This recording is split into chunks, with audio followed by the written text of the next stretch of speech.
অনেক ভাইকে কখনো বলতে শোনা যায়, আর কবে পরিস্থিতি অনুকূলে আসবে, আর কত অপেক্ষা, শামে, ফিলিস্তিনে, কাশ্মীরে, আরাকানে আর কত রক্ত ঝরাতে হবে।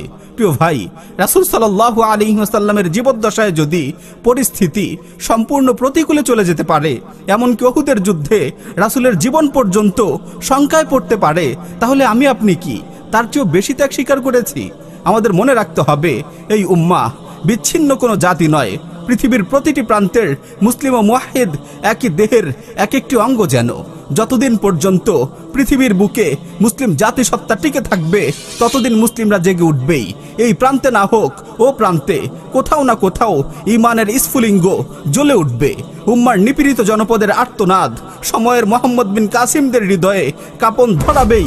জামানার ফেরাউনদের রক্তচক্ষু উপেক্ষা করে বন্ধুর পথ পিছনে ফেলে হক বাতিলের এই চিরন্তন লড়াইয়ে সত্যকে বিজয় করার অদম্য হিম্মত নিয়ে উম্মার সন্তানরা তাওহীদের পতাকা তলে সমবেত হতেই থাকবে, যে পর্যন্ত না আধিপত্যবাদ আর আল্লাহ দ্রোহীদের চূড়ান্ত পরাজয় না হচ্ছে, আমাদের প্রথম কেবলা মুক্ত হচ্ছে, সর্বোপরি আল্লাহর জমিনে তার দ্বীনের বিজয় সাধিত হচ্ছে।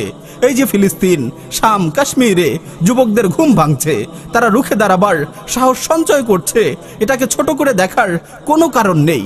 প্রতিরোধের এই ইচ্ছাই একদিন অদম্য দুর্দমনীয় হয়ে উঠবে। পৃথিবীর জনপদগুলো যখন বদ্রী রূপ ধারণ করবে, আল্লাহর নুসরত তখন অবিরল ধারায় বর্ষণ হবে। কবি ইকবালের ভাষায়, কাতারে কাতারে ফেরেশতা নেমে আসবে স্বর্গ ছেড়ে মর্তলোকে।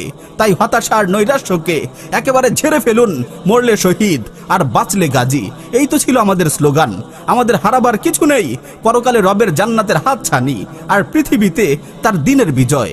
মহাবিজয়ের সেই পথ ধরে রবের জান্নাত পানে ছুটে চলা, সেই কাফেলায় আপনার পথ চলা সুগম হোক। আমিন। ওয়া আখিরু দাওয়ানা আনিল হামদুলিল্লাহি রাব্বিল আলামিন।